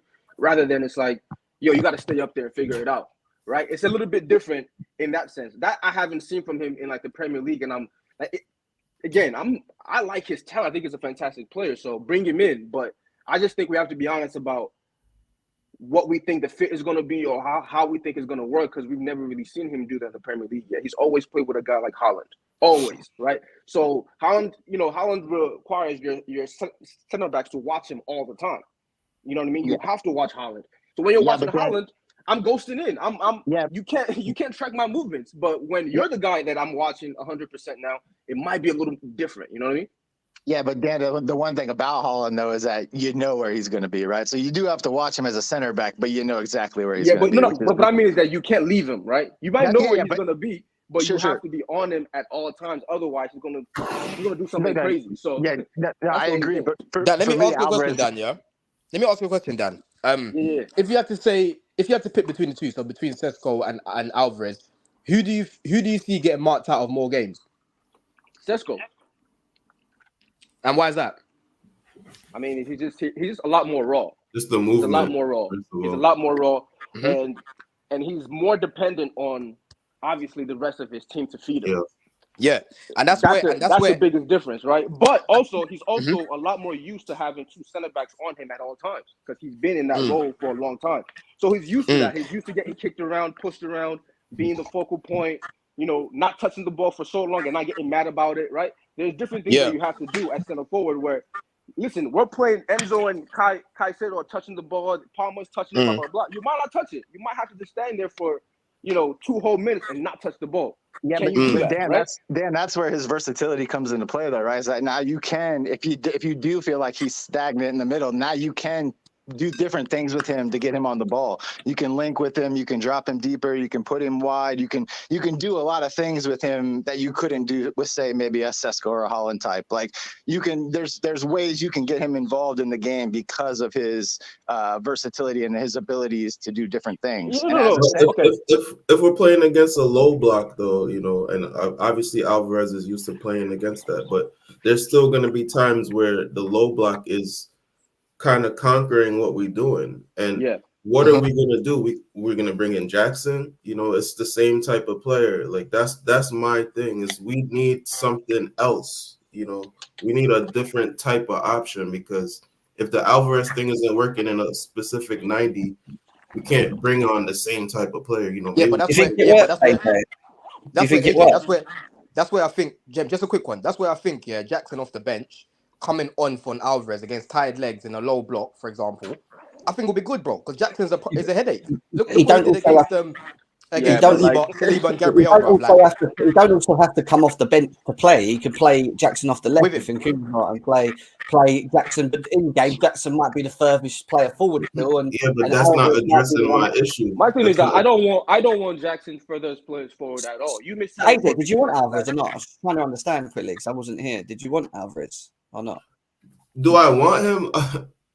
That's a tough question. I do think I think he's a good player. I think he would definitely elevate our striker situation. But me, I like to view things like as a whole, and I just don't know how with Jackson. And I'm saying this with Jackson, in mind. Jackson is there. He's done what he's done. He does what he does.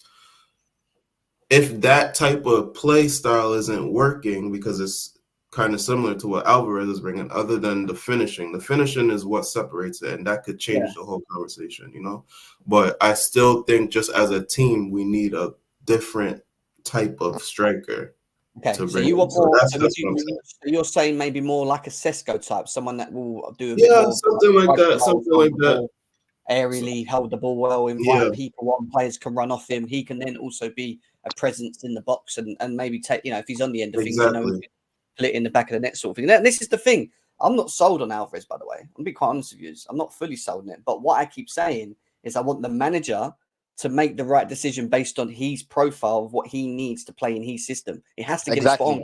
They're two different types of profiles. So what do you want to do to get the best out of your system and how you want to do things? Because if it is versatility, then it's Alvarez. But if it's someone that's going to hold the ball and do a bit of the Giroud work and invite people in and, just be a striker and focus on being creative. Target man type.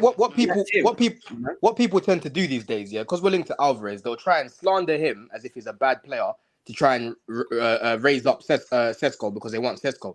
For me, I don't look at it like that because I think that they both would be good signings, in my opinion. I think the main thing for me is that they bring different dynamics to the game. Yeah. And I spoke about this with I spoke about this with Conor Gallagher and Enzo this season because people were like, oh yeah, but Gallagher, he helps you press and whatnot. I said, Gallagher helps us press from the front, yes. But if you're playing Enzo in that role, because everyone kept saying how we're winning these games because Enzo's not in the team. I said I don't agree with that notion, because for me, with Conor Gallagher, when we get on the ball, he breaks down a lot of our attacks. We might look better in terms of pressing from the front, but when he's on the ball, the ability is not the same. With Enzo, you're gonna have less chances breaking down because he's better on the ball. So he brings a different dynamic to the team. And that's how I look at it with Alvarez. There's certain things that Alvarez does that Sesko can't do. And there's certain attributes that I like in a Sesko that Alvarez hasn't got. But I'm just saying, when people are like completely adamant against Alvarez, I'm like, brother, how are you turning your nose up against a guy that basically starts for all the teams in the Prem pretty much, bro? Yeah, and he would definitely work with the sort of profile of players that we've got. Yeah, he's not the perfect build. Yeah, he's not the perfect build, but I can see him working for sure, bro. Well, Jem, too, when you talk about like the Maresca fit, right? Like if this is sort of a Maresca opinion or idea, it does give you maybe at least me, a small idea of what he does maybe want to do, which is more of maybe a team attack, right? Because Alvarez, to me, he allows you to attack more as an entire front four because he's able to run channels, to run wide, to run centrally. And now you've got guys like Elise, Palmer, and Cuckoo, guys who can all score and assist as well. Like these guys, now you've got more of a team build up and attack, and I think maybe that gives me maybe an idea of more what he wants to do going forward. I hear that, and I'm really intrigued about, and I was so intrigued when the news come out about him because I wanted to see what the fan base's response was because you're getting a bit of a mixed view. It wasn't, oh my God, Alvarez, oh my, like everyone's getting excited about it. It's more of a, we know he's good. I'm just talking about others. We know he's good, but does he actually suit what we're trying to do and what we need up front? And that's the question. No one knows that. No one knows that. That's the one question nobody can answer yet. So. One thing we need to consider, though, and I don't think we've got into the weeds of it, is like the actual way that Maresca plays and like the type of striker, like, or not the type of striker, but the amount of times the striker is getting the ball. I've seen this stat going around over the past week that the striker doesn't really get too involved in Maresca's play style. And I think, isn't Alvarez, wouldn't you say he's somebody who kind of needs the ball at his feet a little bit more than the type of striker that Leicester has been using? Because they're saying that the striker is only getting like around 20 touches a game. I don't know if it's going to be different for us, but Alvarez, you see with somebody moving like that, he's somebody who's looking for the ball. He's also looking to open up space, but he wants to have the ball at his feet. So it's like, is that the type of striker that works in that system? And then bringing that to the Premier League where you're playing taller defenders, there's less space than in the Championship. Is that going to work? Do we need a presence to combat that? Has Maresca used a presence in his previous formations? That's the other question. He's had Vardy, he's had Patson Daka. These are people you could probably say are not really your typical number nines, like a Sesko, for example, who will hold the ball up and do all of that. But doesn't mean that he doesn't want a Sesko. But when you look at that type of striker, it feels and seems like in the past, or what you've seen, he likes to have someone that's a bit more mobile, that can be a bit more versatile, in his play. And it doesn't involve always winning. And I don't think he's bad in the air, like Don says. I don't think he's atrocious in the air, to be quite honest with you. I just don't think he's your typical big number 9. He's what he reminds me more of is someone like an Aguero, that sort of type of striker, someone that can drop in deep, carry the ball. And, and I don't mind it because I've always kind of wanted like an Aguero type at Chelsea, but it's just, does it, will we get the best out of it? And will it suit what Maresca wants to do? That's the question. But yeah, it is what it is. We'll have to see if we get any more interest into that. We know Sesko's another one that's been spoken about a lot as well. I think when you look at the options, they're two different types. It's going to be intriguing to see even if it is them two or if another one comes on the table that we're interested in. I'm sure there's a lot of variation. This does scream Joe Shields as well, Alvarez. It does scream Joe Shields. I'm not going to lie. But we'll have to see what happens, man. We'll have to see what happens, innit? The goalkeeping side of things, there was talks about, what's his name? Bolka, is it, coming back potentially today to Chelsea. I don't think we're going to be looking at goalkeepers if we're keeping Petrovic and Sanchez, but that could change again in the next couple of weeks, so we'll have to wait and see. The wingers, the Elise kind of stuff, we're waiting to see whether Chelsea have put a formal offer in yet with Elise. We've not had any news as of yet with that. It's a tricky one because I do think we're going to get a striker 100%, but I also do think we might sign. We are going to get a winger. I've got a feeling. So yeah, we just I have a question. Yeah. So Maresca, because our last season under Poch, we were playing 4-2-3-1, so we kind of had 3 attackers behind the striker. but it doesn't seem like Maresca plays that. It seems like he's more with 3 midfielders. So if we're signing Olise, we got Palmer, we got Madueke, we got Mudryk and Sterling on the other side. Somebody's going to be missing out like a lot of the time. Yeah. Well, I don't know. Did we sign somebody like Olise? Well, AJ, you know who had the absolute stink fest when we played Leicester, right? Mr. Raheem himself. He had an absolute stink fest that game, bro. Yeah, he needs to go Saudi, bro. He needs to go Saudi. That's He what might benefit from a Maresca system, though. You know, he might benefit from a Maresca system. You just don't know. Off the bench, please. Off the bench, please. Thank you. Yeah, super sub and keep him off the ball, and then we're The good. only thing I would say about him is I do think that when it comes to running in behind and being that last man and then receiving and him driving in, I think he's better than most of what we have in doing that. Yeah, Jem. Jem. Until he's got to get in front of goal like he did against. Yeah, and then obviously he he made against Aston Villa, and he's just kicking it straight at the keeper. If you're gonna shoot in those positions, I beg you score. Don't piss me off and miss those chances, and then we end up dropping points. And you're one of the most experienced players. You're earning the most in the team, and you've got the cheek to miss right in front of goal like that. You know what I'm saying? So listen, I'd rather still move him on. I'll be real, because I'd rather give opportunities to the likes of Mudryk and whatnot, who need to develop. You know, Sterling's he's done everything that he needs to do. You know, he's older on the ends right now, and he's around young G's. It's time to move on, bro. To be fair, Don, right? We haven't had a good system or manager in how many years now, right? And that's all he's played under. We know that's like a decade, man. No, I'm talking about since Tuchel. I agree with right? that. Yeah, but Dan, even that, Dan, what was that, like one good year of Tuchel? I mean, I think you amongst others hated Tuchel after the first season. So I guess it was like one good year of Tuchel. Expectation for him was, my expectation for him was obviously like we got to challenge for the title. We never did, so that was trash. But Dan, I've got no more patience for a guy that plays like an 18-year-old at times. Yeah, we get onto the likes of Mudryk, who look like grenade football a lot of the times. That's what Sterling looks like, bro. I haven't got patience for a guy that's earning the most money. Like I said, he's selfish in front of goal. Yeah, I haven't got patience for a guy that at times looks like he can't even be bothered to play. Off the ball, he's terrible. You know, he's not trying to track back. Nah, bro, I've got no time for that, because I just feel like there's certain traits in him, that I don't like, and I just feel like I just not right for what we're trying to do going forward. You know, similar to like Gallagher, where Gallagher just doesn't fit what we're trying to do.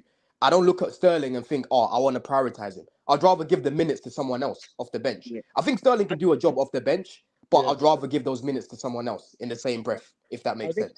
I think he's a really good. I think as a super sub towards the end of the year, he was doing a pretty good job coming off the bench and being threatening. But you can't be paying $300K for 10 minutes a game. A bench player. You know, and I like Sterling. He's very frustrating because he does have a ton of talents, but my God, he dribbles with his head down. He doesn't. I'm with you guys. I just don't think he's leaving. You know what I mean? Like I just think he's in London. He's won everything. He's not giving up that. So I'm hoping with a new manager who has a system that is very similar to what he's been used to for most of his career.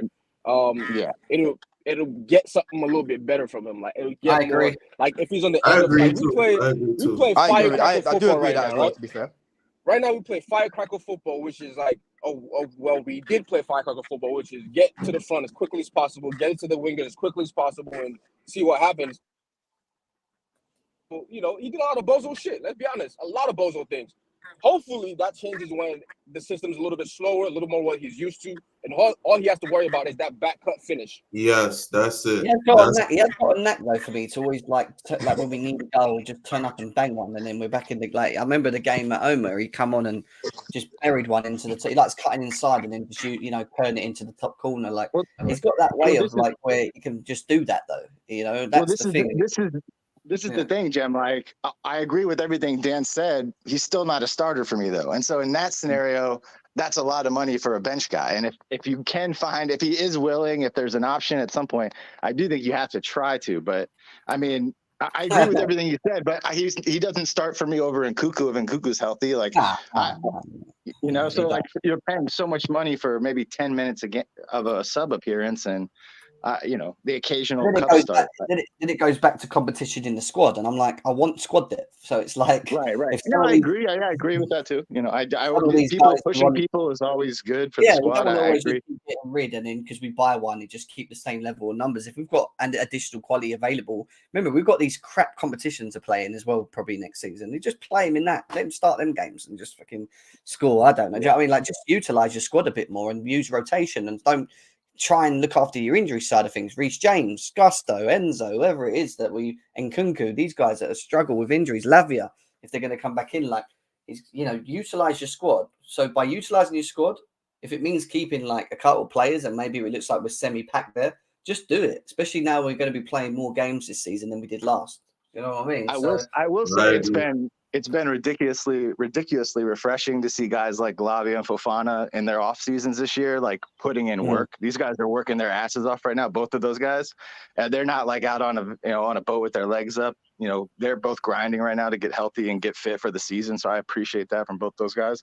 It's just a positive thing to see in the off season. Some guys who have missed time like they have, you could see them off on a beach somewhere right now, but they're both putting in work and grinding. So good on both those guys. I'd like to see, obviously Lavia is going to be a massive piece next year if he can stay healthy. So if the manager can get something out of Sterling, then I do think, that will take us to another level, because, if Sterling is on form, he could easily get 10, 15, even 20 goals, So, and that's something that we need. We need goals in this team. We need more goals. He's experienced. We've been asking for experience. At least I'm one of the persons who's asking for experience. He's supposed to provide that, but he's not that type of guy really. But if he could provide goals on the field, and moments on the field and consistency, then it will help us out, because again, we know Mudryk, he's an unknown quantity. We don't know what we're going to get from him.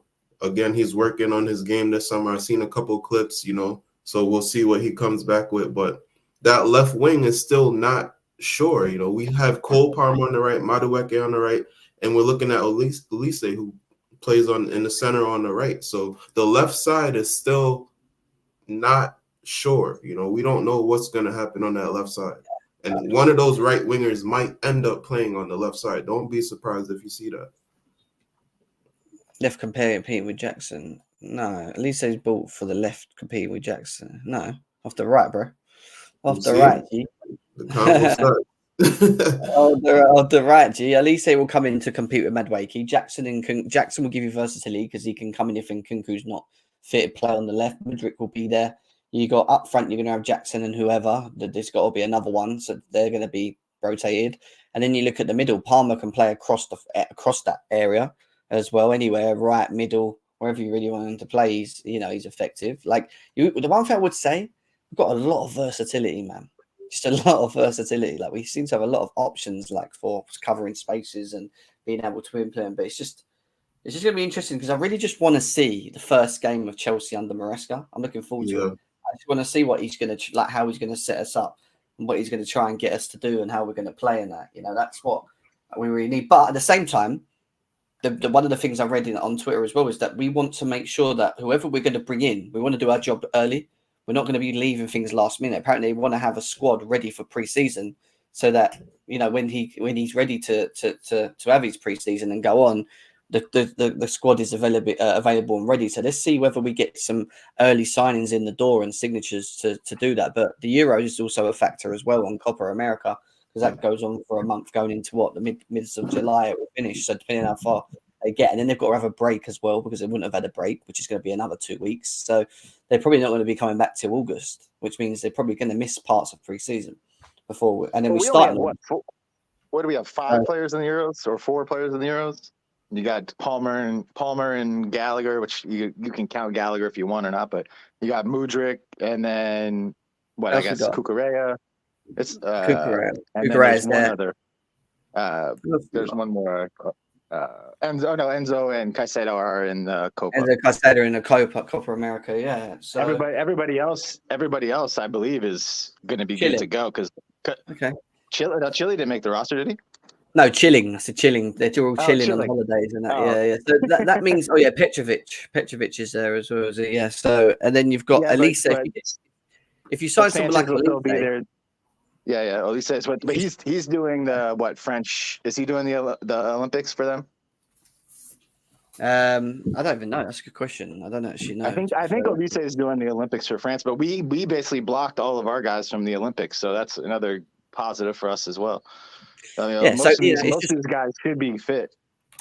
It just depends how far they get with their. It just depends how far they get with their countries, isn't it? And then on that, they'll have a little break, and then they'll be back. So it's just fingers crossed, no injuries, man. Please, no injuries through these periods. We can't be having any injuries to anyone. Just please let them be strong and rest. We've had a injury out of the worst injury record in the Premier League last season compared to other clubs. Like, please give us something this season, man. We don't want to be going down that route again. It's been the past like 3 seasons. It's not only been last season. Yeah, it's last 3 seasons. Same sort of players reoccurring injuries and that. So watch Fofana. He'll come back and he'll start the first game and he'll just start the hubbing. Listen, if he gets injured again this season, we've got to sell him. I'm sorry, I can't be dealing with this Fofana guy anymore. If he's not, I say if they bid for him this season, we sell him right now this summer. I wouldn't argue about it. I'm not going to lie. I wouldn't say no. Nah. Hey, listen, we gotta we gotta give my boy. Bro, listen, I'm telling you, bro. Enzo Maresca he might be Jesus, Jem, because he kept Justin and Pereira fit all season. Yeah, everyone in the chat, type in Ricardo Pereira. Type in James Justin and go look at their injury record. In fact, Jem, bring it up on the screen. Yeah, these man keeping them guys fit all season is the equivalent of keeping Fofana and Reece James fit all season. James Justin and Ricardo Pereira. Yeah, check their injury record. They did not get one injury last season. Not one between them, bro. I'm telling you right now, dude, there is a certified animal inside Fofana. If he can stay healthy, I think that the ceiling level in that kid is really high. I love Fofana's game. I really want him to be healthy this year because I think there's a really special player. Remember when he came on? Remember when he came on against Tottenham? Yeah. I think Thiago Silva had to come off injured, and he had an absolute bro. He was one of the better players that day, even though we lost the game. Yeah, for James Justin's all right. To be fair, he's only had the 22-23 injury, 30 games missed. That was before this season, so he hasn't been injured. Like, he's been all right. He had a big injury though. He had a big injury, bro. Look at that. He had he was an Achilles tendon rupture, right? Before he started to play again. Now look at Ricardo Pereira. Have a look at Pereira as well. Ricardo Pereira. Good squad depth goes a long way to helping people stay fit too. That you can't underestimate. We had no squad. I mean, we had no squad depth this year. Really, This is yuck. But to be fair, he hasn't been injured since 22-23 as well. Oh, this guy's. He was the season they got relegated. He was out all season, bro. Pretty 22-23, so the season before as well. So it does show maybe that Maresca's tactical noose of just finding your positions well rather than running up and down the pitch at 400 miles an hour for 90 minutes, like Poch, could be the difference. Bro, you know? I think it will, bro, because like I said, I've said this a million times, bro. Arsenal and Man City had the least amount of injuries, or close to the least amount of injuries last season. I think they both had like 22 separate injuries each. We had about 50 something, right? And that's because they don't play ping pong football. So he's gonna go a long way. And like Josh has said as well, we've actually got options off the bench. Like certain games against the likes of, I don't know, who's been promoted now? Ipswich, for example, yeah? You might not need to play starting Cuckoo that game. You might start Mudryk in that game, then you bring in Cuckoo off the bench. But then when you're playing the tougher positions, that's when you start your strongest 11. It gives us that flexibility as well. You know what I mean? And in the cup games as well, bro. I'm trying to go to Wembley again, man.